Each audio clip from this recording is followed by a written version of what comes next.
kita akan masuk tema baru, yaitu What are you hiding, saudara? Apa yang disembunyikan? Berapa banyak saudara yang percaya bahwa Allah adalah Allah yang maha tahu. Nggak ada apapun yang tersembunyi di hadapan Tuhan. 1 bulan ke depan dalam iCare Raya, dalam iCare, dalam semua leadership meeting dan apapun itu, kita akan bicara bagaimana tentang sebuah topik yang mana kita nggak bisa bersembunyi dari hadapan Tuhan. Karena Tuhan adalah Allah yang maha tahu. Amin, saudara. Tidak ada sesuatu apapun yang bisa kita sembunyikan di hadapan Tuhan. So 1 bulan ini saya berdoa supaya it's not just a time, tapi menjadi sebuah reflection, sebuah perenungan dalam kehidupan kita. What are you hiding?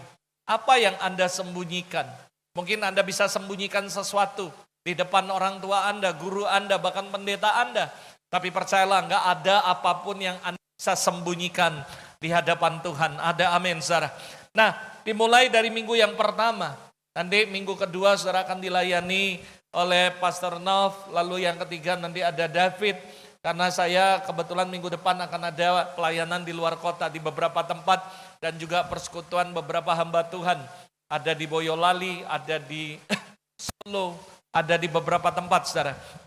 Dan dimulai minggu yang pertama ini, tiba-tiba ketika saya merenung tentang apa yang disembunyikan, Roh Kudus memberikan insight yang kuat ketika saya membaca sebuah ayat. Ayat itu tiba-tiba seolah-olah bicara kuat sekali di hati saya, yaitu where are you? Katakan sama-sama, where are you? Saudara, ini adalah sebuah pertanyaan yang mungkin saudara cuman pertanyaan biasa. Tapi saya menemukan ada beberapa kebenaran yang dahsyat sekali. Bagaimana nanti saya akan bicara tentang where are you? Nah, yang pertama saudara, ada beberapa poin yang saya mau bagikan. Yang pertama adalah the truth, saudara. Sebuah kebenaran, dan saya berdoa supaya kebenaran ini akan membuat Anda merdeka. Kebenaran ini akan memerdekakan kehidupan Anda. What is the truth? Apa itu kebenarannya? Bahwa our God is a God of omniscient. Dia adalah the omniscient God. Berapa banyak orang yang setuju bahwa Dia Tuhan yang maha tahu, saudara. Nggak ada apapun yang tersembunyi di hadapan Tuhan. Dan saya yakin itu, saudara. Yeremia 17 ayat 10. Perhatikan baik-baik. Ini ada beberapa ayat yang saya kutip, cukup banyak sih. Tapi saya berdoa supaya ayat-ayat ini bisa memberkati saudara, menyatakan bahwa this is the truth, ini kebenaran. Yeremia pasal 17, tolong the box. Yeremia 17 ayat yang ke-10. Aku Tuhan yang menyelidiki hati, yang memuji batin untuk memberi balasan kepada setiap orang setimpal dengan tingkah lakunya, setimpal dengan hasil perbuatannya. This is the truth yang saya mau sampaikan beberapa ayat. The Bible say bahwa Dia menyelidiki hati. Mungkin beberapa Anda berkata, gua simpan dalam hati. Gak ada yang tahu, pastor. Bahwa sebenarnya gua kecewa, gua marah, gua kesal, dan sebagainya, apapun itu. Gua gak suka sama ini, gua gak suka sama ini, dan sebagainya. Apapun saudara, percayalah bahwa Allah kita adalah Allah yang bukan cuma melihat Anda, tapi Dia menyelidiki hatimu bahkan sampai yang terdalam, saudara. And God knows everything. Ada orang yang mengatakan bahwa semuanya itu nggak lebih hebat dari Mbak Google, karena Google tahu segalanya. Bahkan ada beberapa orang ngomong gini, I don't need my wife, I need Google. Apapun tinggal nanya aja di Google. Saya tahu ada beberapa anak yang saya kenal orang Jakarta, ujian dia tanya Google, saudara. Bahkan yang lebih parahnya lagi, dia kan sering diomeli mamanya. Dia ketik di Google gimana caranya bisa mengatasi orang tua yang cerewet, saudara. Saudara, karena kecanggihan zaman sehingga orang merasa bahwa they need Google. Dia gak butuh Tuhan dan sebagainya. Tapi mereka gak sadar, Google don't know inside your heart. Tetap ada kelemahan, dia gak tahu apa yang ada di hati saudara. Kecuali Anda ketik, Anda utarakan, baru dia tahu. But our God lebih dahsyat dari Google. Ada amin, saudara. Our God itu lebih hebat dari apapun. Karena Dia bukan cuman tahu apa yang Anda ngomong, tapi bahkan sebelum ngomong apa yang ada di hati saudara, He knows everything in your heart. Even inside your heart. Dan tidak ada satupun yang tahu. Tapi Yeremia 17 ayat 10 menulis bahwa Dia menyelidiki hati, saudara. Dan Dia tahu hatimu sampai kedalaman. Matius 12 ayat 25. Tetapi Yesus mengetahui pikiran mereka. Mbak Google nggak tahu apa yang ada di pikiran Anda, kecuali kalau Anda utarakan di mesin ketik itu, baru dia tahu semuanya. Tapi selama Anda nggak mengutarakannya, mereka nggak tahu. But our God know everything. Dia menyelidiki hati saudara, dia tahu inside your heart. Dan dia juga tahu pikiran saudara. Bahkan saudara belum ngomong, baru ada di pikiran aja, dia sudah tahu semuanya. Ini sebuah kebenaran yang Anda nggak bisa pungkiri. Bahwa our God is a God of omniscience. Dia Tuhan yang maha tahu. Dia tahu semuanya. Mazmur 139 ayat 1 sampai 4. Untuk pemimpin biduan Mazmur Daud, engkau menyelidiki dan mengenal aku, kata Daud. Engkau mengetahui kalau aku duduk atau berdiri. Engkau mengerti pikiranku dari jauh. Engkau memeriksa aku. Kalau aku berjalan, aku berbaring. Segala jalanku kau maklumi. Sebab ini kedahsyatan Tuhan, saudara. Sebelum lidahku mengeluarkan perkataan, sesungguhnya semuanya telah kau ketahui ya Tuhan. Nggak ada Tuhan, nggak ada Allah, nggak ada Google atau apapun yang sejenisnya yang bisa tahu seperti Tuhan kita. Karena He's the God of omniscience. Dia tahu segalanya tentang kau. Dia tahu hatimu, dia tahu pikiranmu. Dia tahu bahkan apa yang belum kau ucapkan, saudara. Dia sudah tahu semuanya. That is our God. Jadi saudara, what are you hiding? Apa yang kamu sembunyikan dari Tuhan? Gak ada.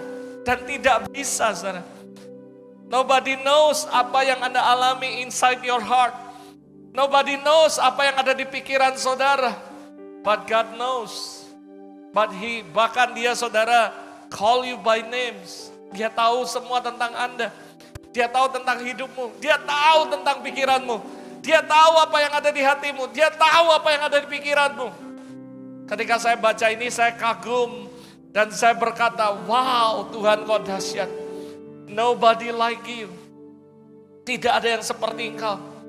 Yeremia 23, ayat 23 sampai 24. Saya mau bagikan ada banyak firman Tuhan sebagai biblical foundation. Supaya Anda tahu, you cannot hiding everything. Kamu gak bisa sembunyikan semuanya. Because He knows everything about you. Yeremia 23 sampai 24 berkata, masakan aku ini Allah yang hanya dari dekat. Demikianlah firman Tuhan, bukan Allah yang dari jauh juga. Sekiranya ada yang menyembunyikan diri di tempat persembunyian, masa aku gak melihat dia? Bayangin saudara, demikian Tuhan, tidakkah aku memenuhi langit dan bumi, demikian firman Allah. Bayangkan, even kamu menyembunyikan diri ke tempat persembunyian, masa aku tidak melihat? Makanya Raja Daud berkata, ada lagunya, kemanakah aku dapat pergi menjauhi rohmu Tuhan? Ku berlari mendaki ke langit. Dan seterusnya saudara.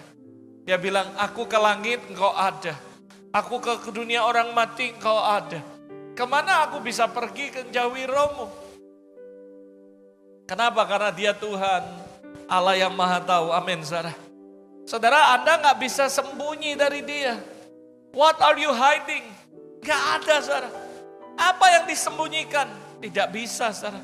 Karena Tuhan tahu semuanya. Bahkan Yeremia jelas sekali berkata, sekiranya ada orang yang menyembunyikan diri, lari dari Tuhan, lari dari panggilan Tuhan, mereka gak akan bisa. Kenapa? Karena Tuhan tahu segalanya. Tentang Anda, tentang semuanya saudara. Nah ini yang kita mau belajar sama-sama pagi hari ini saudara. Yaitu where are you? Katakan sama-sama where are you? Nah kalau Anda tahu bahwa Anda gak bisa bersembunyi dari Tuhan. Dia tahu semuanya tentang Anda. Ngapain Anda sembunyi saudara? Ada sebuah kalimat yang luar biasa memberkati hidup saya. Ketika saya mempelajarinya saya berkata, Lord kamu mau ngomong apa tentang tema ini? Tiba-tiba saya baca tentang kejadian Adam dan Hawa. Tapi tiba-tiba saudara saya menemukan sebuah kalimat yang pertama kali ditanya oleh manusia kepada manusia oleh Allah. Dan itu adalah the first of low mention. Di dalam Alkitab kalau Anda pelajari ada sebuah istilah the first of low mention. Artinya kata yang pertama diucapkan di Alkitab apapun itu artinya penting sekali. Dan tahukah Anda, pertanyaan pertama yang keluar dari mulut Allah, pertama kali Anda baca, itu adalah di kitab Kejadian, di mana Tuhan ngomong sama Adam dan Hawa, "Where are you?" So saya percaya this is the first of the law mention. Dan saya tahu ini adalah perkataan pertama yang ditanyakan Tuhan kepada manusia. Where are you, Adam? Dan mungkin Anda berkata, wah cuma tanya doang. Ada makna yang dahsyat ketika Tuhan tanya, where are you, Doni? Itu ada powerful message. Kalau Anda tahu itu. Tiba-tiba Tuhan tanya, where are you, Donald? Biasanya kamu nyanyi di sini mimpin penyembahan, where are you now? Saudara, itu ada satu message yang powerful sekali. Ketika saya mempelajari, ini adalah pertanyaan yang pertama keluar dari mulut Tuhan sendiri. Dan ditanyakan kepada manusia, where are you? Dan ini diajukan oleh Tuhan langsung. Dalam Kejadian 3 ayat 8 dan 9. Ketika mereka mendengar bunyi langkah Tuhan dan berjalan dalam taman itu pada waktu hari sejuk, bersembunyilah manusia dan istrinya terhadap Tuhan. What are you hiding? Kamu gak bisa menyembunyikan apapun dari Tuhan. Dan ceritanya adalah, kisah ini adalah Adam dan Hawa jatuh dalam dosa. Mereka ketakutan, lalu mereka bersembunyi dari Tuhan. Tapi Tuhan bertanya, where are you? Dan ini sebenarnya terjadi dalam kehidupan kita. Ketika kita berdosa, kita melakukan sebuah kesalahan, kita membuat keputusan yang salah. Seringkali yang terjadi adalah kita lari dari Tuhan dan bersembunyi dari Tuhan. Karena itu adalah sifat dosa. Dosa itu sifatnya takut, saudara. Ketika Anda melakukan dosa dalam kehidupan Anda, maka ada spirit of fear menguasai Anda. Dan Anda takut, lalu Anda lari dari Tuhan, menjauh dari Tuhan. Tapi Tuhan datang kepada kita. Dan dia berkata, where are you, Adam? Tetapi Tuhan Allah memanggil manusia dan berkata, di manakah engkau? Wah, ketika saya mempelajari kata ini, saya berkata, wow, ini ada sebuah message yang powerful kalau Anda bisa renungkan kata ini. Where are you? Menurut Anda, kenapa Tuhan nanya mereka? Apa pentingnya buat Tuhan? Pasti ada sesuatu yang ajaib. Berapa banyak saudara yang setuju? Ada purpose. Amin, saudara. Katakan sama-sama, pasti ada purpose. Kenapa Tuhan tanya sama mereka, where are you, where are you, di mana kamu? Ketika saya merenungkan ini, saya percaya yang pertama, sebuah kebenaran yang Tuhan berikan, insight di hati saya kuat. Why they ask you, where are you? Karena yang pertama, karena Allah memikirkan kita, saudara. Makanya dia nanya kita, where are you? Karena dia peduli sama kita. Allah peduli kepada Adam dan Hawa. Makanya dia nanya, where are you? Saudara, saya yakin sekali. Ketika Anda sayang, ketika Anda nanya sama anak Anda, nak, kamu ada di mana? Berapa banyak saudara yang percaya? Karena kita peduli, saudara. Kalau bukan anak kita mah terserah, lu mau ada di got kek, lu mau ada di mana kek. Lu mau ada di kotak sampah kek, lu mau ada di gunung kek, lu mau ada di laut kek, I don't care. Tapi karena kita sayang, kita anak, kita akan tanya, nak, where are you? Every single day sampai hari ini, saya nggak pernah nggak telepon anak saya. Anak saya JJ memang diomong besar ya besar, diomong kecil ya kecil, baru 15 tahun. Nah, dia sekarang kuliah di Jakarta. Lalu orang-orang nanya, gimana gini JJ dan semuanya. Kami tiap hari teleponan sana. Nggak pernah satu hari pun nggak telepon. Dan tiap hari saya tanya dia pertanyaan yang sama. Are you have reading your Bible this morning? Udah buat laporan belum? Mungkin bosen sih pertanyaan yang sama. Dan saya begitu telepon nanya, where are you? Di mana kamu? Di Kosdet. Oh, di tempat kuliah, masih di kampus. Lalu tanya lagi, sudah makan belum? Itu pertanyaan yang kedua. Simple sih, makan apa? Mungkin pertanyaannya tiap hari nanya, where are you, where are you? Bosen. Karena Anda gak punya hubungan yang baik. Tapi kalau kita punya hubungan yang baik, ketika ada orang yang bertanya, where are you? Anda harus ngerti, bukan Anda kebagusan. Tapi karena Allah mengasihi Anda dan dia peduli dengan Anda. Ketika saya menemukan kenapa sih Tuhan nanya kepada Adam, where are you? Saya mau nanya nih, tadi kan kebenaran yang pertama kita bahas bahwa dia adalah omniscient. Menurut saudara, Tuhan tahu nggak dia di mana? Tahu saudara. Wong Tuhan ngomong kok, dia tahu semuanya. Dia tahu nggak Adam jatuh dalam dosa? Dia tahu nggak kenapa Tuhan ngomong, where are you? Karena dia peduli sama saudara. Saudara, ini perbedaan nih antara Tuhan dan kita. Kalau kita jatuh dalam dosa, kita akan lari daripada Tuhan. Tapi kalau kita jatuh dalam dosa, respon Tuhan, dia akan kejar kita. Nah, ini bedanya manusia dengan Tuhan. Sama halnya ketika maaf nih, ada hamba Tuhan jatuh dalam dosa. Apa yang dilakukan yang lain? Menghindari mereka, mengucilkan mereka. Tapi Tuhan gak seperti itu. Ketika ada orang yang jatuh dalam dosa, Tuhan justru datang ke mereka dan berkata, where are you? Karena biasanya kamu ada sama aku di taman di hari yang sejuk setiap sore. Aku datang jalan-jalan dan aku ngobrol sama kamu, komunikasi sama kamu. Punya build a relationship yang deep sekali. And then tiba-tiba aku datang, where are you? Kemana kamu? Dan sama halnya dalam hidup kita. Kita melayani, kita cari Tuhan, kita sungguh-sungguh dekat sama Tuhan. And then tiba-tiba apa yang terjadi? Dosa membuat kita jauh dari Tuhan. Dosalah yang membuat kita lari dari Tuhan. Dosalah yang membuat kita takut untuk ketemu Tuhan. Dan ini dialami oleh manusia pertama namanya Adam. Ketika dia berdosa, dia kabur. Dan dia ngomong sama istrinya, kita telanjang, malu, takut sama Tuhan. Sebelum dia jatuh dalam dosa, dia senang ketemu Tuhan. Nah, ini perbedaan Tuhan dengan manusia. Kalau manusia lihat orang jatuh dalam dosa, mereka akan hakimi, mereka akan ngomongi, mereka akan gosipi, mereka akan jatuhkan lagi. Tapi kalau Tuhan, ketika dia lihat manusia jatuh dalam dosa, dia cari. Kenapa? Karena Tuhan peduli. Tuhan gak mau kamu hidup dengan intimidasi. Saya ngomong sama Tuhan, Tuhan manusia memang kayak gitu sih, bukan kecewa. Kamu bisa buat 10 kebaikan, 9 kebaikan lah. Kamu buat 1 kesalahan, orang akan maki-maki kamu. Termasuk Jack Ma semua mereka sengaja tulis 1 kali 1 berapa, 1 kali 2 berapa, 1 kali 3 berapa. Yang satunya dia sengajain salah. Lalu dia ngomong, aku sudah benar 9, salah 1, kenapa yang 9 kamu gak puji, kamu bilang biasa, yang 1 kamu maki-maki. Nah itulah manusia, ketika lihat orang jatuh dalam dosa, lihat orang melakukan kesalahan, mereka pakai 1 kesalahan itu dan mereka gak mikir bahwa ada ribuan kebaikan. It's not fair, saudara. Anda berbuat baik sama orang, oke lah Anda salah ngomong sekali. Tapi apa yang baik yang Anda pernah lakukan dilupakan sama mereka tuh. Dan mereka cuma ingat yang jeleknya doang. Dan itulah unfair daripada manusia. Bahkan dia jauhi kamu, dia tinggali kamu, dia gosipi kamu.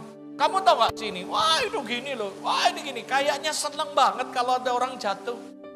Apa karena kesenangan, karena kehilangan saingan, saudara? WL sama WL ada satu yang jatuh, seneng banget kenapa? Biar gak ada saingan. Pemusik sama pemusik jatuh, puji Tuhan gak ada saingan. Pengkhotbah sama pengkhotbah, sorry itu saudara. Seolah-olah seneng banget. Berapa banyak Anda bisa merasakan hati Tuhan ketika ada hamba Tuhan, ketika ada pelayan Tuhan, ketika ada orang yang jatuh dalam dosa, Anda nangis buat mereka. Dan Anda bertanya, where are you? Di mana kamu? Biasanya kamu ada dalam hadirat Allah. Biasanya kamu ada dalam doa, kamu ada dalam pelayanan, kamu ada dalam gereja. Where are you now? Pernah gak Anda berpikir lihat kanan kiri, depan belakang, lalu lihat teman-teman yang dulu sepelayanan sama Anda, dan mulai di otak Anda berpikir, where are you now? Atau Anda berpikir, matilah pergi. Anak bukan, tetangga bukan, keluarga bukan, sanak famili bukan. Atau mungkin Anda bersuka cita karena kehilangan orang-orang. Tapi itu beda dengan Tuhan. Saya baca ini, saya nangis, saya berkata, Tuhan gua gak sebaik ini. Gue mesti berubah. Tuhan melihat orang yang jatuh dalam dosa, dia gak mau supaya Adam dan Hawa hidup semalam-malaman dengan rasa bersalah. Makanya dia mengambil inisiatif untuk datang sama Adam. Karena Tuhan tahu Adam gak mungkin mau datang sama dia, bahkan takut dan bersembunyi. Dan itu yang sering terjadi dengan hati gembala. Kadang Bapak Gembala, saudara, nunggu kapan orang ini mau datang ngomong. Tapi kamu malah lari, saudara. Saya kasih tahu ya, dosalah yang membuat Anda lari dari panggilan. Dosalah yang membuat Anda ketakutan untuk ketemu Tuhan. Dan ini terjadi dalam kehidupan Adam. Dia takut, dia sembunyi, dia ngomong sama istrinya, kita telanjang. Tapi ini yang luar biasa daripada Allah. Makanya saya katakan, apa yang Anda sembunyikan, gak bisa karena Tuhan Maha Tahu. Dia semuanya tahu tentang Anda, pikiranmu, hatimu, bahkan sebelum kau ngomong, dia tahu tentang Anda. Dia tahu apa yang ada di hati Adam. Dia tahu apa yang ada di pikiran Adam. Dia tahu apa yang Adam mau ngomong. Dan dia berinisiatif untuk datang sama Adam dan berkata, where are you? Makanya saya katakan kalau Anda renungkan kalimat ini adalah kalimat yang luar biasa. Dia tanya kamu, where are you? Biasanya tiap pagi jam 5 kamu datang doa berseru sama aku, cari aku. Where are you? Biasanya kamu yang setiap hari baca Alkitab, doa, sujud, menyembahku, datang kepadaku. Where are you now? Because he care. Dia peduli dengan saudara. Saya yakin saudara, Alkitab mencatat dalam Kejadian 3, biasanya setiap sore di waktu yang sejuk, mereka berjalan bersama Allah di sebuah taman. Mereka punya deep relation. Mereka ngobrol-ngobrol sama Tuhan. Mereka bukan sekedar kayak Tuhan sama manusia, tapi jadi sahabat. Berapa banyak saudara tahu Tuhan bukan cuma mau jadi Tuhan dalam hidupmu, dia jadi sahabatmu saudara. Dia ngomong sama Anda. Dia gak perlu diragukan lagi, dia sahabat sejati. Karena tidak ada kasih yang lebih besar daripada seorang sahabat yang memberikan nyawanya bagi kita. Anda gak perlu ragu. Beberapa waktu lalu saya dengar sebuah khotbah dari pendeta luar. Dia katakan, kalau kamu mau dengar, mau lihat teman sejatimu, yang pertama, ketika Anda lagi susah, dia ada sama kamu. They will stand with you. Kalau kamu lagi susah, kamu akan tahu yang mana benar-benar sahabat, yang mana benar-benar teman sejatimu. Yang kedua, cirinya gampang katanya. Kalau kamu temukan orang ini, spend time with them. Dan benar-benar jadilah teman baik dia. Karena dia orang yang sejati buat kamu. Kalau dia tahu ketika Anda susah, dia ada buat kamu. Yang kedua, ketika kamu sukses, kamu berhasil, dia bahagia buat kamu seperti dia yang dapatkan itu. Itu baru teman sejati. Bukan dia ngomong, Tuhan kok dia terus diberkati, gua kapan? Itu orang bukan sahabat. Sahabat bisa melihat temannya lain bahagia dan dia senang. Itu baru sahabat saya. Dan Anda gak perlu ragu, Tuhan adalah sahabat kita. Ketika dia tahu Adam jatuh dalam dosa, dia gak bisa bayangkan bagaimana Adam akan seharian merasa bersalah, malam-malaman gak bisa tidur, merasa bersalah. Dan dia pasti nyalain Hawa gara-gara Lucy ngomong suruh makan. Hawa ngomong, enggak, gue juga ditipu oleh si iblis. Itu ular itu kurang ajar. Ya wes, kita tangkap ular, kita jadiin ciapo. Kata. Saudara, mereka saling nyalain satu sama lain. Makanya ada orang ngomong, sayang Adam ini bukan orang Chinese. Kalau Adam orang Chinese, pasti dia gak jatuh dalam dosa. Begitu lihat ular, dia makan, dia masak, dan dia buat sate ular, saudara. Saya bilang, whatever, apapun itu. Yang saya tahu cuma satu, saudara. Allah peduli dengan kita. Saya berdoa supaya Anda juga punya hati yang sama. At least, coba lihat kanan kirimu, depan belakang. Oh si ini dulu sama-sama dengan kita di gereja. Mulai doa buat mereka Tuhan. Jamah hati mereka. Mulai berpikir, where are you? Di mana kamu? Pernah gak berpikir dalam hidup kita? Dulu sama-sama rekan-rekan pelayanan, where are you now? Di mana kamu sekarang? Itu yang Tuhan lakukan. Tuhan ambil inisiatif untuk mendatangi Adam dan bertanya sama dia, where are you? Karena dia peduli dengan kita. Makanya ketika saya baca kalimat ini, saya katakan, wow, Tuhan kau baik sekali. Kau dahsyat. Ada sebuah pertanyaan yang memiliki makna yang luar biasa. Karena dia peduli dengan kita. Yang kedua, apa makna daripada where are you? Where are you bukan cuma bicara bagaimana Allah peduli dengan kita. Tapi saudara, dia mau berbicara dengan kita. Biasanya setiap sore di waktu senja yang sejuk, Adam dan Hawa berbicara dengan Tuhan. Tapi hari itu ketika mereka jatuh dalam dosa, mereka nggak lagi bisa komunikasi. Kenapa? Karena Adam takut. Adam bersembunyi dari Allah. Dan itu sebabnya Tuhan datang mengambil inisiatif, where are you? Saudara pikirkan, kenapa Tuhan nanya dia, where are you? Padahal dia omniscient, dia tahu Adam di mana. Dia tahu apa yang ada di dalam hati Adam, pikiran Adam, apa yang Adam mau ngomong. Yang pertama, dia peduli dengan kita. Yang kedua, karena dia mau bicara sama kita. Berapa banyak saudara yang percaya, gak peduli Anda jatuh dalam dosa, Anda buat kesalahan yang fatal dalam hidupmu. He still care about you. Dan dia mau bicara sama Anda. Dia mau komunikasi sama Anda. Bahkan hari ini tadi pagi Tuhan bilang, the day of repentance. I open my grace. Aku buka pintu lebar-lebar pengampunan. Bertobat nak. Aku mau bangkiti kalian jadi dahsyat. Tuhan itu baik, saudara. Dia tahu mungkin Anda malu datang sama dia. Anda malu komunikasi dengan dia. Dia yang memulai komunikasi dengan sebuah pertanyaan yang dahsyat. Where are you? Di mana kamu? Kenapa? Tuhan berharap Adam menjawab. Dan Adam menjawab, aku di sini dan sebagainya. Aku telanjang. Tuhan ngomong lagi, dari mana kamu tahu kamu telanjang? Saya mau nanya, apakah Tuhan tidak tahu, saudara? Tuhan tahu karena dia omniscient, the truth. Yang pertama yang saya bagikan sama Anda, dia tahu semuanya, dia tahu isi hati Adam, dia tahu pikiran Adam, dia tahu apa yang Adam mau ngomong. Lalu kalau tahu ngapain nanya? Kan kita sering ngomong gitu. Karena dia peduli sama kita. Dia mau komunikasi sama kita. Jadi kalau ada orang Kristen bego banget, aduh Tuhan nih aku nih gak layak datang ke Tuhan. Aku gak layak melayani Tuhan. Diajak ayo sungguh-sungguh dengan Tuhan, ayo kembali melayani. Nantilah tunggu kudus. Tuhan gak nunggu Adam kudus. Sementara dia jatuh dalam dosa, Tuhan datang, where are you Adam? Di mana kamu? Jangan tunggu kudus baru melayani. Memang kita harus hidup kudus. Tapi dalam proses itu ya, kita harus tahu dia peduli sama kita, dia mau komunikasi sama kita. Setan yang nipu kamu, udahlah ngapain kamu doa. Ngapain kamu cari Tuhan, kamu belum layak, kamu masih dosa, kamu masih ini, masih gak benar. Saudara saya kasih tahu itu kebenaran yang salah. Kebenaran yang sesungguhnya, Allah peduli dengan Anda, dia tahu semuanya. Dan dia tanya, where are you? Biasanya kamu ada di mimbar ini, melayani aku. Biasanya kamu tiap pagi ada di doa pagi sama-sama, berseru sama aku. Where are you now?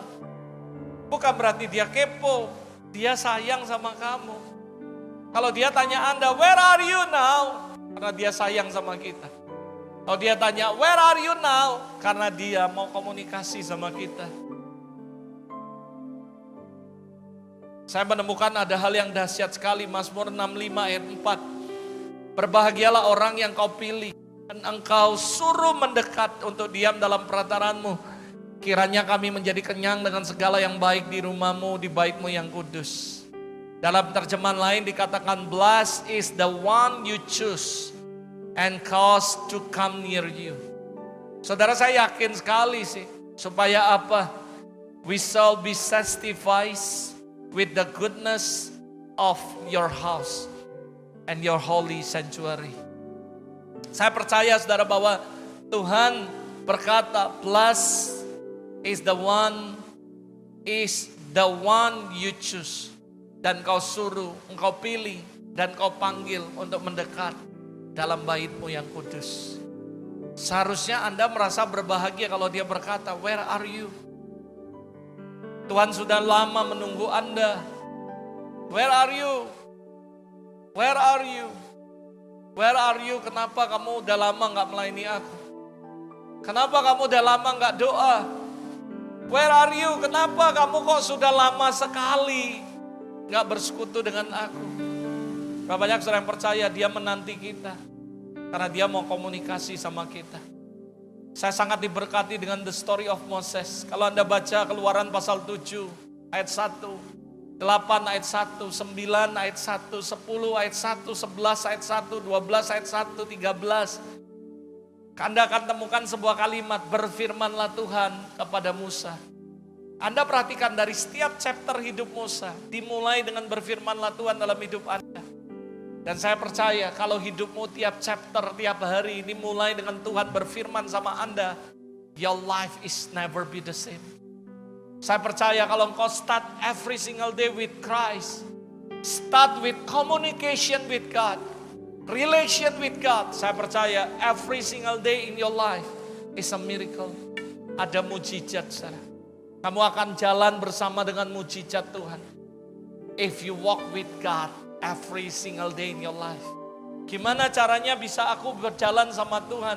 Salah satunya bangun komunikasi dengan Tuhan. Doa itu singkatannya simple. Duduk, omong-omong sama Allah. That is doa. Doa jangan seperti orang agamawi. Bapa kami yang terhormat, yang ada dalam kerajaan sorga. Hambamu kurang layak. Dan aku datang ke hadapanmu yang kudus. Boleh sih, tapi jangan lebay. Kadang-kadang kita bilang, Tuhan, gua capek hari ini. Gua dikeseli orang. Tadi kan kita sudah baca. Bahwa Tuhan menghargai kejujuran kita. Datang apa adanya sama Tuhan. Jangan ada apa-apanya. Ngomong apa adanya sama Tuhan. Kalau kamu gak bisa bahasa Indonesia pelat, cuman bisa bahasa Hokkien. Ngomong bahasa Hokkien, dia tahu, dia ngerti. Poin saya adalah bagaimana Anda membangun komunikasi dengan Tuhan. Bukan membangun pidato yang baik atau mengarang, saudara. Datanglah dengan apa adanya. Kalau memang Anda ngomongnya gagap, ngomongnya pelat, ngomongnya biasa, ngomongnya ini, ngomonglah apa adanya. Anda gak perlu jadi siapapun, gak usah niru siapapun. The point yang Tuhan inginkan adalah dia mau komunikasi dengan Anda. Bukan mau dengar pidato Anda. Tapi dia mau komunikasi dengan kita. Datang apa adanya dengan bahasamu. Jangan dengan bahasa orang lain. Dan Tuhan ngomong bukan lu banget. Lu biasanya gak seperti ini. Mungkin ada orang bilang, mana boleh pastor panggil lu gua. Ya itu tentang aturan semuanya. Yang saya tahu cuma satu, hormati Tuhan dengan segenap hatimu. Tapi bukan berarti hormat itu lalu kita protokolernya benar-benar jelas banget. Saya tahu ada kalanya Tuhan mau kita protokoler sorga, tapi ada kalanya dia seperti bapak sama anak. Saya mau nanya sama Anda, ketika saya waktu masih kecil anak saya pulang, lalu tiba-tiba dia peluk saya angkat dia atau apapun, itu bahasa anak dengan orang tua. Atau tiba-tiba waktu saya lihat ada seorang ayah, saudara, dia punya 2 anak cewek. Pokoknya kalau papanya pulang diguleti terus, saudara. Wah, ditimpa lah, dikasih inilah, dikebukin bantal. Mungkin orang bilang, kenapa ini orang? Saya kasih tahu ada kalanya itu deep relation yang gak bisa kamu bayangkan translate dengan kata-kata. Tapi kalau bapaknya lagi meeting sama orang, diambil bantal, dia gebuki, itu kurang ajar. Dirotani sama bapaknya. Anda harus ngerti kapan waktunya bercanda dengan Tuhan, kapan waktunya serius. Ama datang sama Tuhan dengan takut akan Tuhan. Tapi kadang-kadang Tuhan juga bercanda sama dia. Berapa banyak saudara yang tahu sih Tuhan itu juga bisa diajak bercanda kok. Tuhan itu gak formal-formal banget. Ada amin, Sarah. Somehow Tuhan geleng-geleng lihat kita. Kadang dia ketawa lihat kita. Kadang dia ketegas sama kita. Seperti bapak sama anak. My point adalah satu. Dia mau komunikasi dengan kita. My point cuma satu. Dia mau ngomong sama kita. Dan dia tahu kalau dia nunggu Adam datang, Adam gak bakal datang sama dia. Karena Adam takut. Karena dia merasa dia telanjang, karena dia sudah jatuh dalam dosa, karena dia tidak taat dengan apa yang Tuhan suruh. Dan dia sembunyi. Dan kalau Tuhan ngomong, ya udah kamu sembunyi, aku sembunyi. Main peta umpet terus, maka gak ketahuan. Maka saudara, apa yang terjadi? Adam akan hidup hari itu, saudara, sepanjang malam, mungkin semalam-malaman, dengan penuh rasa bersalah. Berapa banyak saudara yang percaya bahwa Tuhan gak mau kita dihantui rasa bersalah. Karena dia mengasihi kita. Dia kepingin ketika Anda salah ya, hari itu juga Anda beresi sama Tuhan dan dia akan beresi sama Anda. Dia bukan orang yang jahat, yang dia tahu bahwa hatimu galau, tapi dia biarkan kamu galau sepanjang malam. Dia gak seperti itu. Kenapa dia tanya Adam, where are you? Dia yang ambil inisiatif untuk datangi Adam. Karena dia peduli dengan Adam. Dia tahu apa yang ada di pikiran Adam. Apa yang dia tahu tentang pikiran Adam? Adam stres. Dan Adam nyalain Hawa terus, ini gara-gara perempuan ini ngasih aku makan. Aku sudah ngomong gak boleh. Padahal Adam sudah ngomong sama Hawa. Ingat ya, kamu gak boleh menyentuh.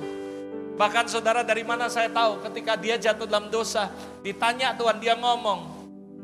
Dia sudah ngomong bahwa gak boleh nyentuh, padahal Tuhan ngomong gak boleh makan. Kenapa dia tambahin gak boleh nyentuh kepada Hawa? Karena dia takut, saudara. Karena dia benar-benar takut Tuhan. Tapi hari itu gak tahu kenapa dia jatuh dalam dosa. Dan dia lari, makanya dia ketakutan, dia bersembunyi dari Tuhan. Dan bulan ini kita bicara, what are you hiding? Kamu apa yang kamu sembunyikan? Kamu gak bisa sembunyikan. Bahkan Anania Safira jual tanah, menyembunyikan, ketahuan saudara. Percayalah, gak ada apapun yang Anda bisa sembunyikan dari Tuhan karena Dia Maha Tahu. Tapi Dia mengambil inisiatif yang luar biasa. Makanya I'm so blessed dengan pertanyaan ini. Where are you? Somehow saudara, kemarin malam setelah saya ngurusi kerjaan, persiapi khotbah, persiapi semuanya, kurang lebih saudara hampir jam 10-an lah. Lalu saya doa ke sini, habis saya doa tiba-tiba saya ke toilet sebentar. Lalu saya di rumah, seolah-olah khotbah ini keluar di hati saya. Where are you, Robert? I waiting you. Tiba-tiba saya ngomong, doa lagi lah. Saya masuk lagi ke sini, saudara. Saya doa sampai malam, saudara. Kenapa? Saya yakin, saudara, Tuhan seringkali mengambil sebuah inisiatif. Where are you? Karena Dia mau komunikasi sama kita. Waktu saya berlutut, saya nyembah Tuhan, Dia mulai ngomong banyak hal dalam hidup saya. Dan saya yakin itu yang Tuhan lakukan dalam hidup kita. Where are you?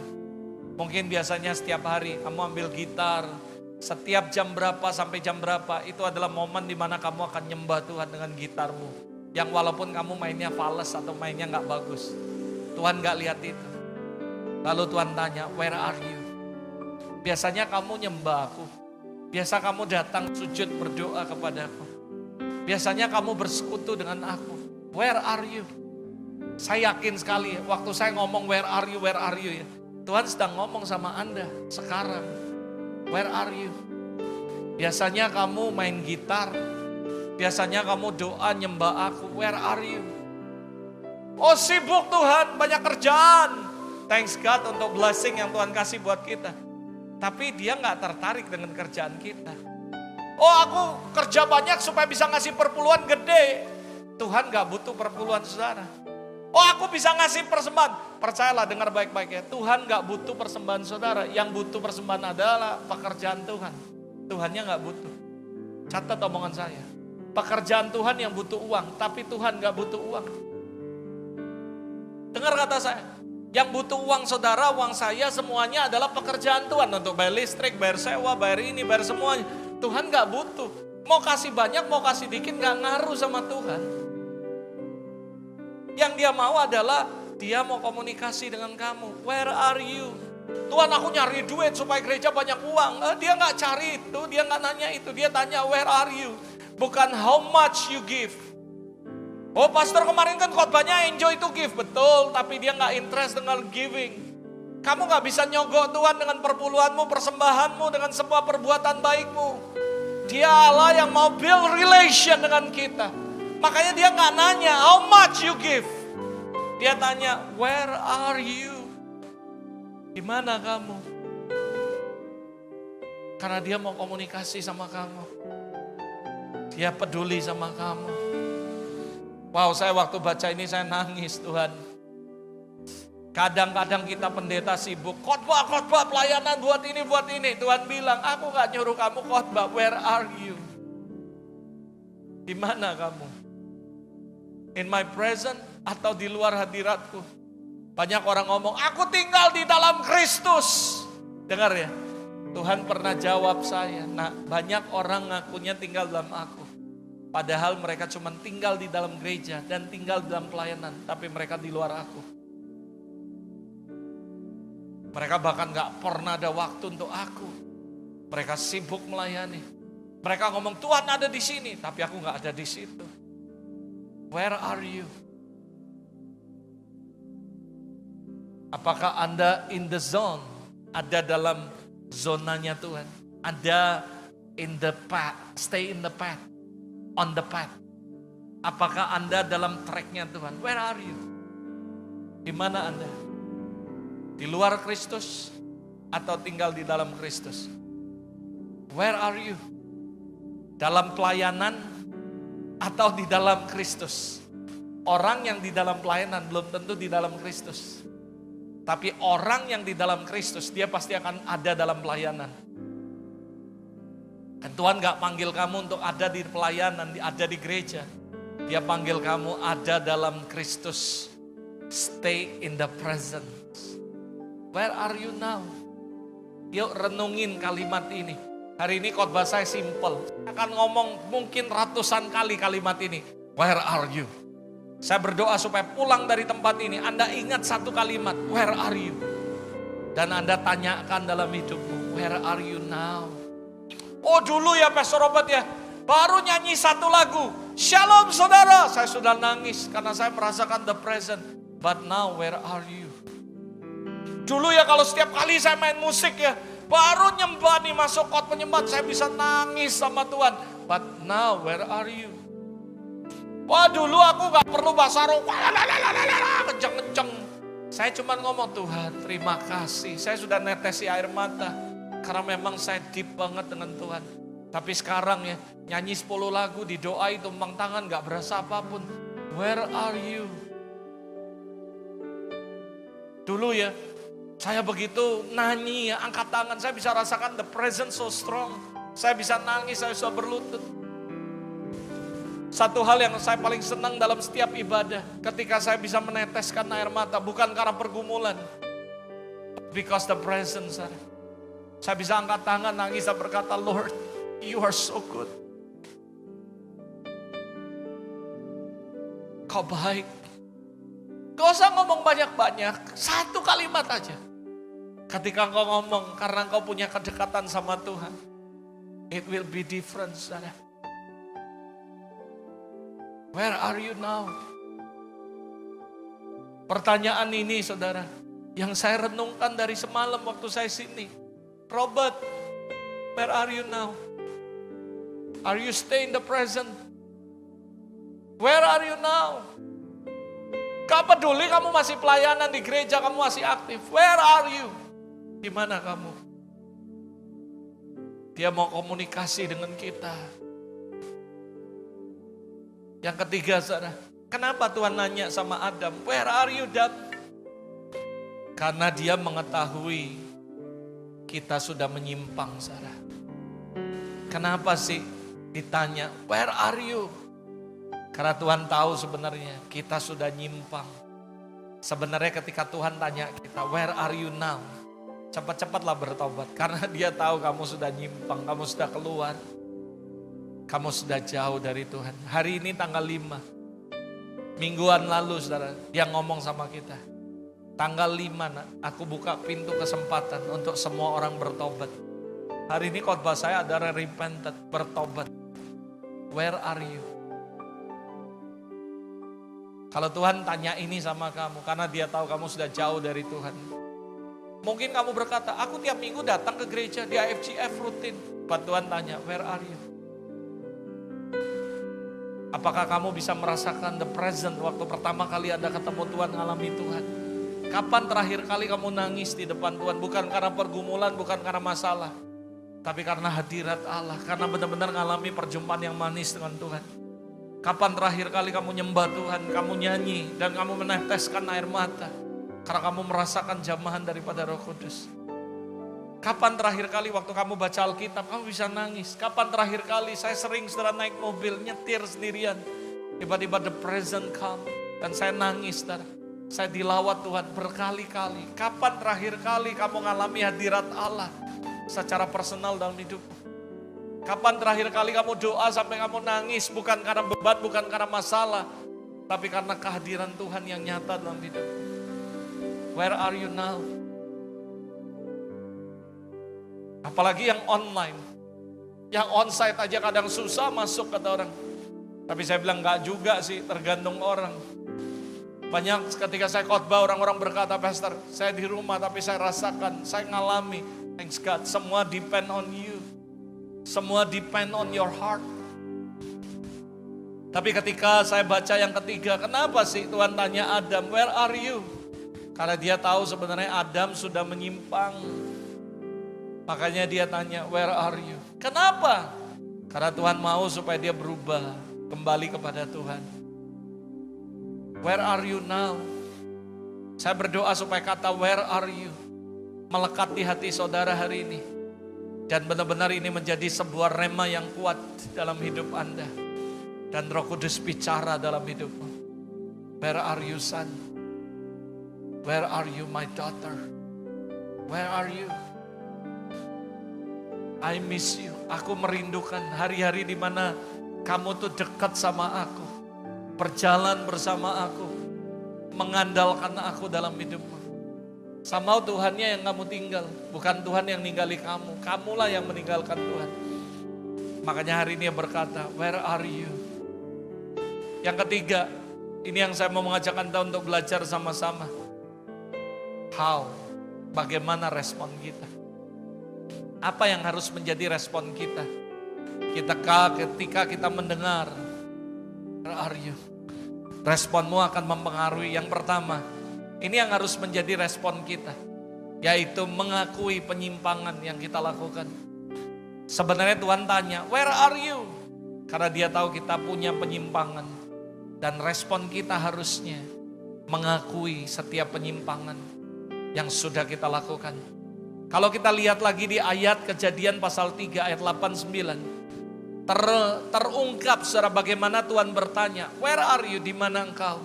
Sebenarnya untuk memberikan kesempatan, katakan kesempatan kepada kita agar manusia bisa mengakui dosanya kepada Allah, mengakui kesalahannya dan kemudian bertobat. Hari ini terlihat di ayat berikutnya. Dan Alkitab berkata, Tuhan nanya berikutnya yang kedua, siapakah yang memberitahu kepadamu bahwa engkau telanjang? Lalu Tuhan bilang, apakah engkau makan dari buah pohon yang kularang engkau makan? Kejadian 3 ayat 11. Sekali lagi, Tuhan ini kepo. Kan dia sudah tahu, ngapain nanya? Karena dia kasih kita kesempatan untuk mengakui dengan mulut kita atas semua penyimpangan kita. Semua pertanyaan tersebut sebenarnya Tuhan bukan gak tahu. Tapi sekali lagi dia kasih kita kesempatan untuk mengaku dosa dan memperbaiki kesalahan kita. Tapi justru kadang-kadang saudara, kesempatan yang Tuhan berikan tidak dapat dimanfaatkan oleh Adam dan Hawa. Karena bukannya bertobat, tapi saling menyalahkan satu sama lain. Mencari kambing hitam saudara. Dan inilah yang sering dilakukan oleh manusia dan orang Kristen sampai dengan saat ini. Tidak ingin disalahkan, sulit untuk minta maaf. Padahal Tuhan memanggil dia, memanggil Adam, memanggil kita untuk mendapatkan penjelasan tentang penyimpangan yang telah mereka lakukan sebelumnya. Tapi yang terjadi saudara apa saudara? Mereka cari kambing hitam, bukan bertobat. Saudara masih ingat cerita tentang kakak beradik saudara? Apa yang terjadi? Si adik tiba-tiba memecahkan vas yang terbaik kesayangan dari orang tuanya. Lalu karena ketakutan kakaknya bilang, kamu kalau nggak kasih kakak uang setiap hari Minggu, aku kasih tahu ke papa mama. Si adik ini ketakutan saudara. Lalu setiap hari jadi bulan-bulanan, jadi emat, diperes terus sama kakaknya. Minta uang. Oh enggak, saya kasih tahu mama, kamu pecahin vas bunga. Singkat cerita saudara, tiap hari bertahun-tahun adiknya akhirnya sadar bilang gini, gua nggak mau hidup kayak gini terus, diperes oleh kakak.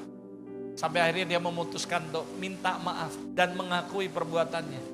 Waktu dia ngakui di depan orang tuanya cuma bilang gini, oh ya sudah berapa lama? Setahun. Papa mamanya bilang, ya udah lama, lupain aja. Lalu minggu berikutnya kakaknya datang lagi, minta uang. Enggak, saya kasih tahu papa mama, silakan kasih tahu saudara. Sebenarnya dia ngomong, kalau tahu kayak gini dari dulu gua kasih tahu, dari dulu gua ngaku. Ngapain gua terintimidasi bertahun-tahun? Tahukah Anda, ini yang terjadi dalam kehidupan kekristenan. Kita diintimidasi terus. Padahal yang Tuhan mau cuma satu, kita mengakui setiap penyimpangan kita dan bertobat. Selesai saudara. Berapa banyak saudara yang percaya dia Allah yang setia. Dia akan mengampuni kita. Sebesar apapun dosa kita, kalau kita akui, dia akan pulihkan dan bersihkan kita. Yang perlu Anda lakukan, respon adalah mengakui setiap pelanggaran kita. Where are you bukan untuk menghakimi saudara. Where are you karena dia peduli dengan saudara. Where are you karena dia mau komunikasi dengan saudara. Where are you karena dia tahu ada penyimpangan terjadi. Respon Anda bukan curiga, bukan takut, bukan cari kambing hitam. Respon Anda adalah datang dan akui penyimpangan yang terjadi. Maka Tuhan akan pulihkan. Seseorang yang bernama ini saudara, dan dia berkata gini saudara, saya kutip kata daripada Allen, dia berkata gini, stop looking, intinya adalah stop mencari kambing hitam dalam hidup kita. Tapi kita harus bersiap untuk menghadapi kebenaran, kenyataan dalam diri kita dan memperbaiki kesalahan kita. Dan dia berkata stoplah untuk mencari kambing hitam. Dan ini yang terjadi dalam kehidupan Adam.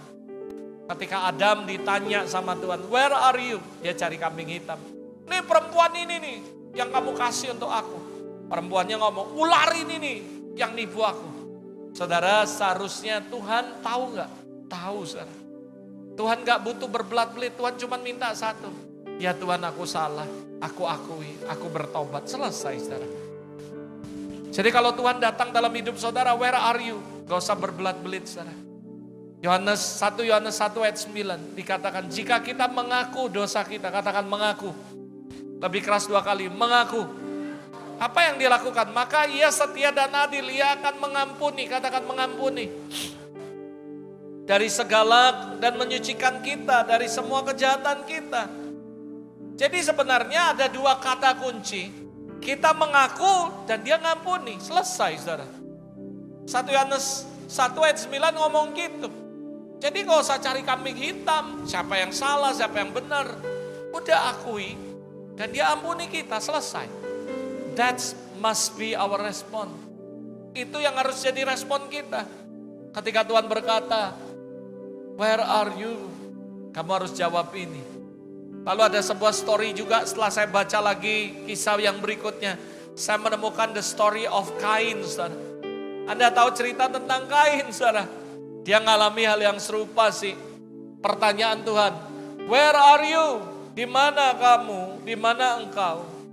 Merupakan sebuah panggilan yang menuntut manusia sebenarnya untuk bertanggung jawab. Katakan bertanggung jawab. It's a calling, it's a question, saudara. Untuk kita take responsibility. Untuk mengambil tanggung jawab. Dia bertanya sama Kain, di mana adikmu? Nah, bukan di mana kamu ini, di mana adikmu? Ini pertanyaan berikutnya Tuhan nanya, di mana adikmu? Kain jawabnya kurang ajar. Aku gak tahu apakah aku penjaga adikku. Loh, dia tahu dia baru membunuh adiknya, saudara. Dia pikir Tuhan bisa dibohongi. Dia pikir Tuhan bisa dikibuli, saudara. Dia omniscient, dia tahu semuanya. Lalu kenapa Tuhan datang langsung ngomong, kamu ya bunuh adikmu? Enggak, karena itu tadi dia peduli sama kita. Dia mau komunikasi sama Kain. Dan dia mau ngasih tahu ada penyimpangan Kain. Dan respon Kain harusnya mengakui dan bertobat. Tapi yang dia jawab, aku gak tahu. Apakah aku penjaga adikku? Nah, ini yang sering terjadi. Kemudian Tuhan berfirman kepada Kain, apakah yang telah kau perbuat ini? Tuhan sih berharap ketika dia tanya ke dia, oh ya Tuhan ampuni aku salah. Dan dia gak mau ngomong, saudara. Lalu Tuhan kasih pertanyaan berikutnya.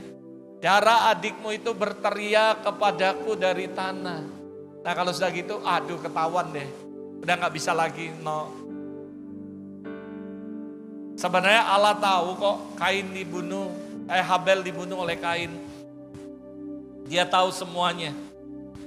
Pertanyaan ini bukan untuk dapat informasi dari Kain. Dia gak usah jadi detektif Conan untuk cari tahu siapa pembunuhnya lalu akhirnya bisa menyingkapkan. Dia sudah tahu semuanya.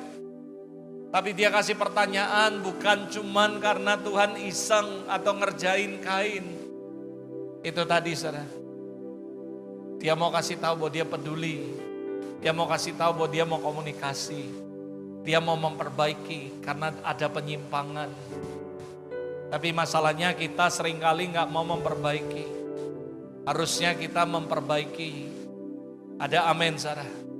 So sekali lagi saudara, yang perlu kita lakukan saudara adalah yang pertama mengakui setiap penyimpangan. Kalau memang ada hal yang terjadi, respon kita harusnya mengakui apa yang menjadi penyimpangan. Yang kedua, apa yang menjadi respon kita ketika kita mendengar sebuah pertanyaan dari Tuhan? Where are you? Yang kedua, buang cara hidup yang lama. 2 mingguan yang lalu saya ingat di doa pagi Tuhan bilang sama mama, buang cara hidup yang lama. Saudara percayalah, semua khotbah saya adalah rangkaian daripada hari Selasa sampai hari Sabtu kita ada doa pagi di sini dan semuanya. Dan saya selalu menggabungkan itu, menjadikan itu sebagai pesan Tuhan untuk gereja ini. Karena dia bicara tiap hari. Saya bersyukur tiap hari saudara di tempat ini jam 5 kita doa pagi dan dia bicara sama kita. Dan dia terus ngarahin kita. Dan saya yakin ketika kita mendengar where are you? Artinya Tuhan pengen supaya kita meninggalkan semua penyimpangan. Cara hidup kita yang lama. Kita buang semuanya. Efesus 4 ayat 17 sampai 19 berkata, sebab itu kukatakan dan kutegaskan ini kepadamu di dalam Tuhan. Jangan hidup lagi sama seperti orang yang tidak mengenal Allah. Dengan pikiran-pikirannya yang sia-sia. Dan pengertiannya yang gelap. Jauh dari hidup persekutuan dengan Allah. Karena kebodohan yang ada di dalam mereka. Karena kedegilan hati mereka. Perasaan mereka telah tumpul. Sehingga mereka menyerahkan diri kepada hawa nafsu. Mengerjakan dengan serakah segala macam kecemaran. Paulus menasehati jemaat di Efesus untuk tidak hidup seperti orang yang tidak mengenal Allah. Ada banyak orang ngomong kenal Tuhan, melayani Tuhan, tapi kehidupannya gak seperti orang yang kenal Tuhan. Saya berdoa ketika Tuhan berkata where are you? Tuhan kasih tahu ada penyimpangan. Kita akui, kita bertobat dan kita harus move on. Kita tinggalkan cara hidup yang lama. Hidup yang lama yang apa? Pikiran yang sia-sia. Pengertian yang gelap. Jauh dari persekutuan dengan Allah. Kebodohan karena lebih memilih dunia daripada Allah. Perasaannya tumpul. Gak ada hati nurani. Gak ada compassion. Gak ada belas kasihan. Menyerahkan dirinya kepada hawa nafsu. Lebih senang ikuti nafsu daripada mengikuti kehendak Allah. Lebih senang ikuti kedagingan daripada Roh Kudus. Dan mengerjakan semuanya dengan serakah. Dan saya berdoa supaya Anda dan saya bisa meninggalkan cara hidup ini semua. Galatia 5 ayat 12, ayat 19 sampai 21. Perbuatan daging telah nyata, percabulan, kecemaran, hawa nafsu, penyembahan berhala, sihir, perseteruan, perselisihan, iri hati, amarah, kepentingan diri sendiri, pencidera, roh pemecah, kedengkian, mabuk, pesta pora. Terhadap semuanya itu kuperingatkan kepadamu seperti yang telah kubuat dahulu. Bahwa barang siapa melakukan hal-hal tersebut tidak mendapat bagian dalam kerajaan Allah. Saudara. Sekali lagi saudara, saya berdoa supaya Anda bisa mengerti bahwa where are you sebenarnya sebuah calling daripada Allah. Bahwa untuk kita merespon. Yang pertama, bagaimana respon kita supaya kita benar-benar mengakui setiap penyimpangan, bertobat. Lalu meninggalkan manusia yang lama kita. Saya berdoa saudara, supaya Anda semua bisa sungguh-sungguh mengakui setiap penyimpangan apapun yang sudah terjadi. Saya tidak menghakimi saudara, saya undang pemain musik, bisa maju ke depan semua. Tapi ada sebuah pertanyaan yang saya mau tanya, yang hari ini, yang Roh Kudus tanya dalam hidup saya beberapa minggu ini saudara. Where are you? Are you stay on the path? Apakah Anda in the zone? Apakah Anda in the present? Atau Anda sudah jauh keluar, saudara? Saya berdoa, yuk sama-sama renungkan. Hari ini dimanapun Anda berada, baik yang ada di sini maupun di rumah. Where are you now? Ingat, where are you bukan Tuhan kepo dengan Anda. Dia peduli sama Anda. Where are you? Karena dia mau komunikasi dengan kita. Where are you?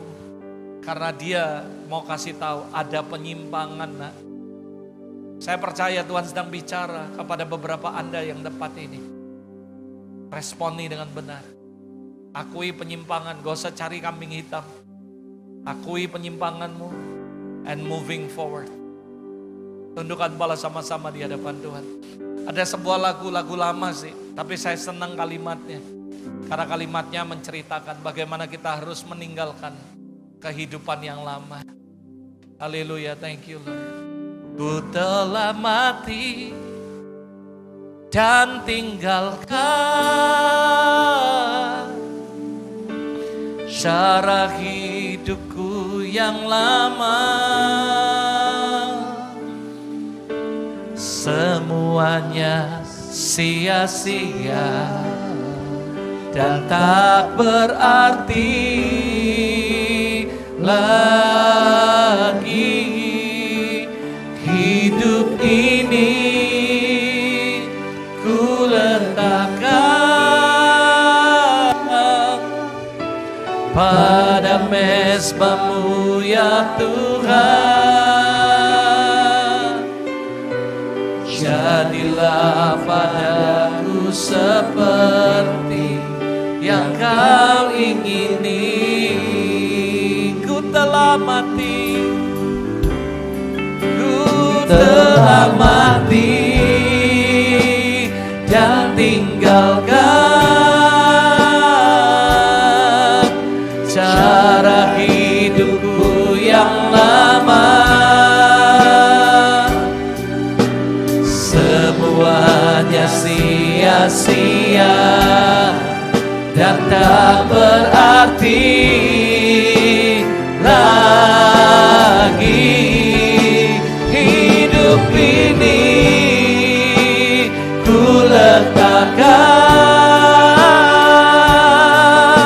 pada mezbamu ya Tuhan. Jadilah padaku seperti yang kau ingini. Saya tahu waktu terus berjalan, tapi saya mau mengajak Anda untuk merespon firman ini dengan benar. Karena dari seminggu yang lalu ketika saya mempersiapkan khotbah ini, Tuhan berkata, nah, aku buka kesempatan, aku buka pintu kesempatan untuk umatku datang dan bertobat. Saya gak ngerti waktu itu mau khotbah apa. Sampai akhirnya saya nemukan sebuah kalimat dalam Kejadian pasal 3, where are you? Dan hari itu Roh Kudus bicara kuat sekali di hati saya. Dan akhirnya muncullah khotbah ini, saudara, by the process. Dan saya dengan Bobby waktu siapin, minta tolong Bobby siapin PowerPoint-nya. Dia bilang, Dad, ini kan tanggal 5, Tuhan ingetin pertobatan. Iya sih, saya pikir untuk yang jam 7. Tapi ternyata saya tahu, Tuhan gak pilih-pilih kasih untuk semua kita. Pertanyaannya simple, where are you now? Mungkin Anda dulu benar-benar setiap hari doa, bangun pagi doa, nyembah Tuhan, ngalami hadirat Tuhan. Tapi hari-hari ini Anda udah jarang ngalami hadirat Allah, jarang berdoa, jarang bersekutu dengan Tuhan. Ingat, ketika Tuhan bilang where are you, dia gak menghakimi kamu. Dia peduli dengan kau. Dia mau komunikasi dengan kau. Dia mau kasih tahu ada penyimpangan. Apa yang harus jadi respon kita? Akui penyimpangan itu dan bertobat. Dan moving forward. Dan berkata, Lord, aku mau buang cara hidupku yang lama. Dan aku mau kembali kepada Tuhan. Hari ini kalau Anda orang-orang yang mau merespon panggilan Tuhan atas hidup Anda. Berkata, Lord, I want to come back to you. Anda bisa bangkit dari tempat duduk Anda, angkat tanganmu. Dan berdoa sama Tuhan. Kalau Anda mau teriak-teriak, kalau Anda mau nangis-nangis. Cry out to the Lord. Saya gak batasi Anda. You can do anything yang kamu mau. Keluarkan apa yang ada di hatimu sama Tuhan. And Lord, I come back to you this morning. I come back to you, God. I'm come back, Lord. Thank you, Lord. Thank you, God. Ku telah mati dan tinggalkan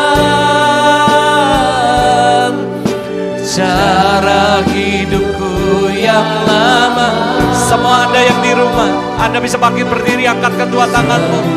Katakan hari ini, Lord, this morning I come back to you, God. I come back to you, God.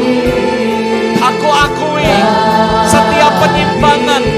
Aku berdoa hari ini, Tuhan. Aku akui setiap penyimpangan-penyimpangan. Dan aku mau, Tuhan, meninggalkan semua cara hidup yang lama. Dan aku mau ambil keputusan. I wanna come back to you, God, this morning. Thank you, God. Thank you, Lord. Yuk sama-sama berseru. This is my desire, God. Ku telah mati dan tinggalkan cara hidupku yang lama. Semuanya sia-sia dan tak berarti lagi. Hidup ini ku letakkan pada mesbah-Mu ya Tuhan. Thank you, Lord. Jadilah padaku seperti yang Kau ingini. Come on, everybody, cry out to the Lord and say, Lord, this is my commitment. Mati dan tinggalkan cara hidupku yang lama. Aku mau bertobat, aku mau akui setiap pelanggaran, setiap penyimpangan yang terjadi atas kehidupanku. Dan aku mau berbalik kepada Tuhan. Aku tinggalkan cara hidupku yang lama, ya Tuhan.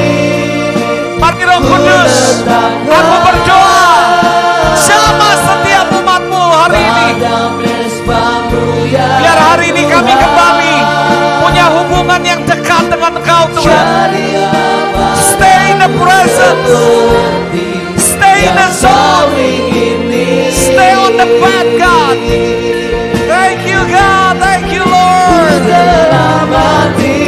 Aku berdoa, Tuhan, berkati setiap umat-Mu yang ada di sini maupun di rumah.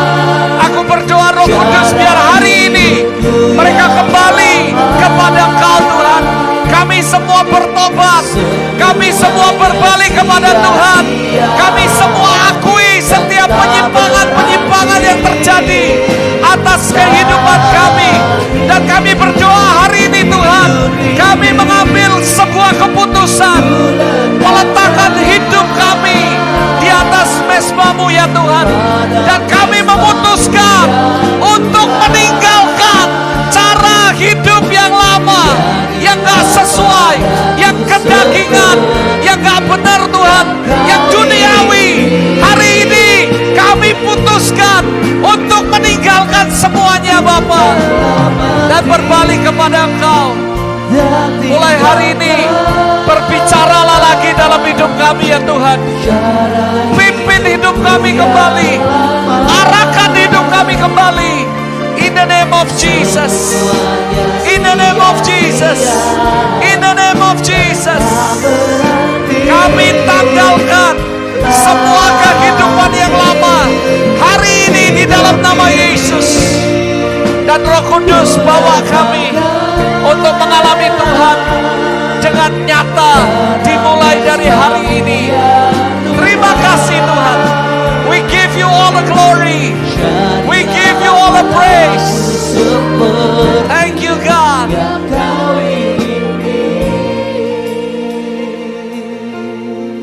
Saya tahu Roh Kudus sedang berbicara dalam kehidupan Anda.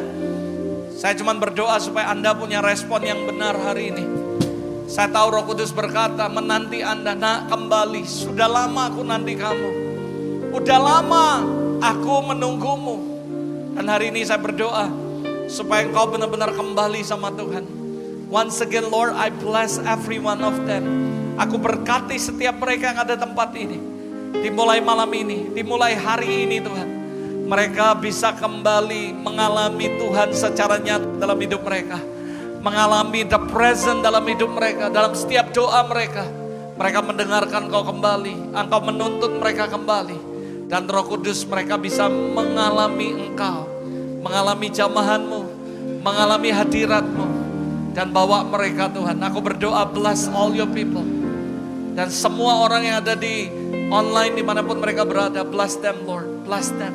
Dan aku berdoa biar hari ini di tempat yang sama di mana kami mengalami kehadiran-Mu yang nyata, biar mereka alami di rumah-rumah. Sekali lagi Tuhan, we give back to you all the glory, all the praise. Yuk kasih tepuk tangan yang paling meriah buat Tuhan Yesus.